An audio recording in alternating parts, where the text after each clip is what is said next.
E aí galera, tudo bem com vocês? Vamos aí para mais um giro de notícias sobre o Cruzeiro com questões importantes que têm movimentado o ambiente do nosso clube. Meu nome é Emerson Araújo, esse é o canal 6x1 e desde o início eu peço para você deixar o like no vídeo, se inscrever no canal caso ainda não seja inscrito e usar os comentários para opinar sobre cada um dos assuntos. E eu começo o vídeo fazendo dois convites para vocês. Ontem eu participei de uma live no canal Cruzeiro junto com o Valdir, o Samuel e o Pablito do Somos Gigantes e também o Big lá do canal do Zero. A resenha foi muito boa, confiram lá porque ficou muito legal. E hoje a partir das 8h30 eu estarei em outra live, dessa vez no canal da Fernanda, que também faz um trampo muito legal falando de Cruzeiro. Também estarão participando o Valdir do Cruzeiro e o Bruno Berg, tá? Então é a partir das 8h30 da noite. Eu vou deixar na descrição desse vídeo os dois links. O link da resenha que eu participei ontem no Cruzeiro e o link também do canal da Fernanda que eu estarei logo mais. Cheguem por lá, se inscrevam nos canais, compartilhem também, participem, né? Para que todos os canais que falam do Cruzeiro aí possam crescer juntos. Partindo para as notícias, vamos começar falando de Rafael Sobis, que teve o nome publicado no BID nessa quarta-feira. Com isso ele tem condições legais e deve estrear na partida de amanhã contra o Figueirense. A rescisão com o Ceará já tinha saído há alguns dias e ficou aquela dúvida se a diretoria faria de fato a inscrição a tempo. Agora que está tudo resolvido, o nome no BID, ele pode inclusive ser titular na vaga do suspenso William Potker. Como o Sobis já jogou em diversas posições na carreira, a gente acaba ficando em dúvida sobre onde o Filipão pensa em utilizá-lo, né? Mas nesse jogo específico, como o Potker está suspenso, eu acho que ele vai integrar esse quarteto ofensivo ali com o Marcelo Moreno, centroavante,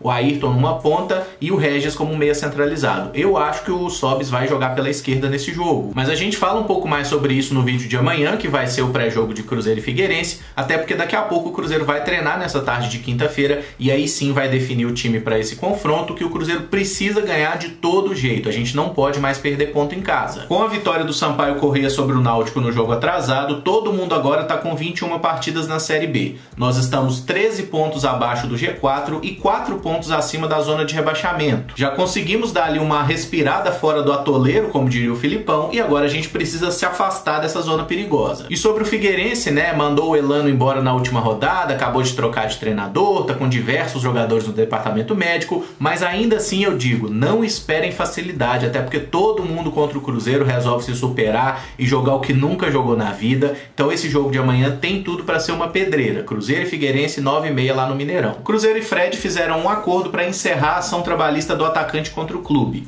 Dos quase 78 milhões de reais pedidos inicialmente, o valor caiu para 25 milhões, que serão pagos a partir de janeiro de 2022, divididos em 61 parcelas. O Fred abriu mão de receber algumas questões aí que o Cruzeiro teria que pagá-lo, né? Uma delas a multa de 50 milhões de reais, que era a multa rescisória no contrato dele, e também foi encerrada uma ação que corria na Justiça Comum de aproximadamente 3 milhões e meio de reais envolvendo direitos de imagem também não pagos. É assustador a gente ter que comemorar o fato do Cruzeiro pagar só 25 milhões de reais ao Fred, um jogador que teve uma passagem fraquíssima pelo Cruzeiro na temporada passada e de certa forma é um dos expoentes no nosso rebaixamento, né? Mas é isso que acontece quando você faz um contrato absurdamente nocivo para a instituição por pessoas que claramente não estavam preocupadas com o futuro do Cruzeiro. E é por isso que o Cruzeiro está hoje tão ferrado, né? Esse montante que o Fred receberia no contrato, é óbvio que o Cruzeiro não tinha condição de pagar. Mesmo se tivesse continuado na Série A, o Cruzeiro não teria condição de arcar um salário tão alto assim,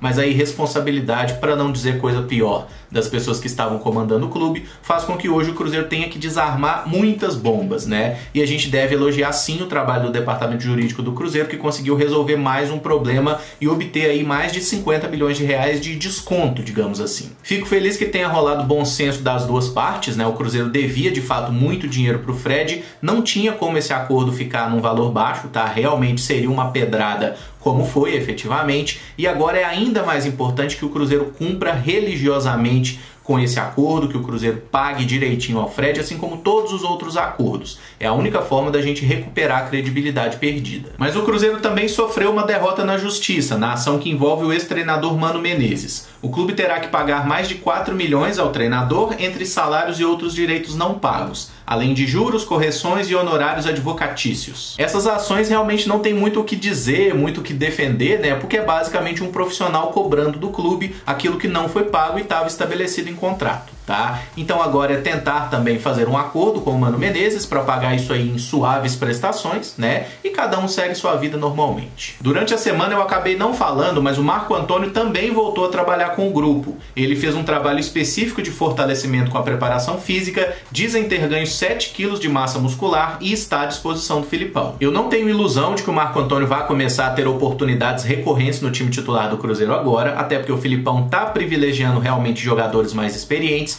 mas eu acho que a partir do momento que o Marco Antônio está bem condicionado fisicamente e ele tem qualidade técnica, com os treinamentos ele provavelmente vai conseguir impressionar a comissão técnica para receber uma chance. E acho que pesa a favor do Marco Antônio o fato da gente ainda não ter conseguido resolver muito bem essa situação ali do meio armador. O Regis claramente não é esse jogador, não é um cara que vai dar esse dinamismo para o time. O Giovanni Piccolomo ainda não estreou. O Claudinho, nas oportunidades que teve também, não conseguiu render grandes coisas, né? O Rafael Sobis é outro que pode fazer o papel, mas não é efetivamente um armador. Então eu acho que o Marco Antônio em algum momento vai aparecer aí a oportunidade. E tem um aspecto que eu acho interessante a gente pontuar, é que muitas vezes a gente viu jogadores no futebol brasileiro passando por um processo de fortalecimento e a gente temia que esse cara perdesse a sua melhor qualidade, que seria a velocidade. Isso aconteceu com o Neymar, aconteceu com o Robinho, aconteceu com o Ronaldo Fenômeno lá atrás, que não foi um processo muito bem feito e acabou causando muitas lesões na carreira dele. Só que no caso do Marco Antônio, eu acho que a situação ela é mais favorável, justamente porque a característica dele não é o arranque, não é a velocidade. Ele é um jogador muito inteligente, é um cara que tem uma visão de jogo, uma qualidade de passe, bate bem na bola. Então eu acho que com esse trabalho, ele suportando melhor o ritmo das partidas, dos treinamentos, se tornando um jogador mais intenso, ele tem tudo para ser um grande jogador. Justamente porque se você iguala a questão física, a qualidade técnica vai sobressair.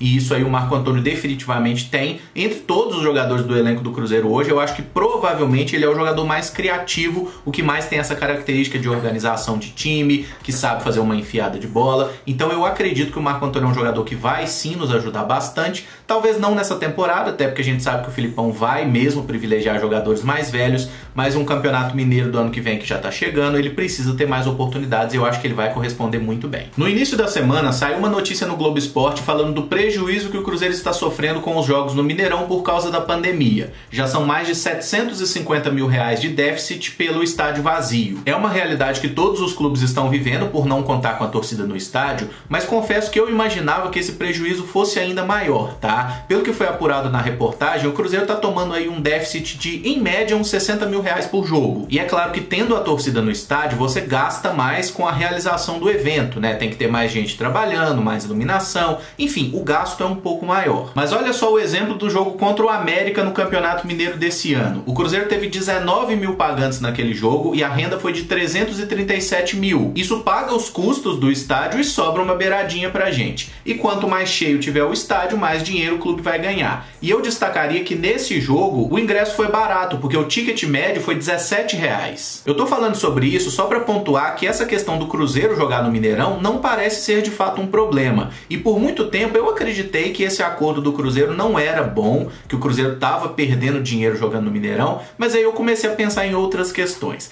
Nessa crise financeira que a gente tá, imagina se o Cruzeiro precisasse administrar um estádio, com todos os problemas que o clube conviveu, onde recentemente teve que sair da Toca da Raposa porque os gramados estavam em péssimas condições. Então acaba que nessa circunstância que o Cruzeiro está vivendo hoje, ter um acordo com o Mineirão é algo bem interessante pra gente, porque pode render uma grana, não é tanto quanto poderia, mas a gente também não tem os gastos com a manutenção do estádio. Então a minha visão sobre esse acordo entre Cruzeiro e Minas Arena tem mudado. Eu acho que nesse momento pode ser de fato um parceiro bem importante pro Cruzeiro, e a gente vê, né, que de fato o time tá sentindo falta da torcida, assim como nós também estamos sentindo muita falta dele. E vale destacar que a gente ainda vai ter que conviver com essa situação de portão fechado por um longo período, né? Isso porque tem a situação da pandemia, que a gente não sabe quando a torcida poderá voltar ao estádio, e quando isso acontecer, o Cruzeiro terá que cumprir 5 jogos de suspensão em competições nacionais por causa das brigas e confusões ocorridas aí durante 2019. E para fechar, temos a primeira chapa definida para a eleição do Conselho Deliberativo no próximo dia 30 de novembro.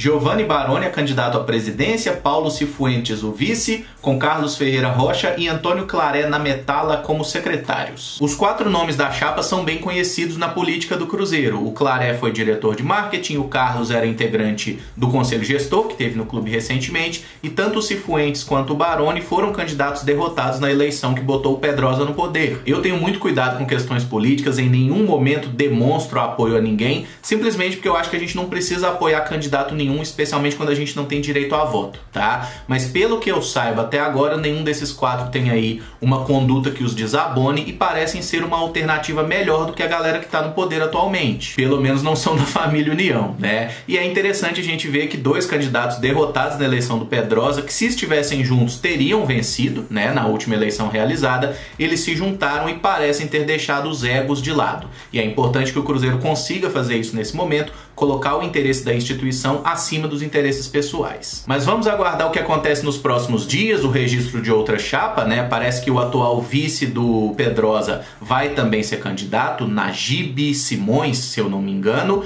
e aí vamos aguardar então. A eleição está marcada para o dia 30 de novembro e vai ser realizada de forma presencial lá no Barro Preto. E esse vídeo fica por aqui. Se você gostou, eu peço que deixe o like, se inscreva no canal caso ainda não seja inscrito e use os comentários para opinar sobre cada um dos temas abordados. Muito obrigado por acompanhar, um abraço e até o próximo vídeo. Valeu!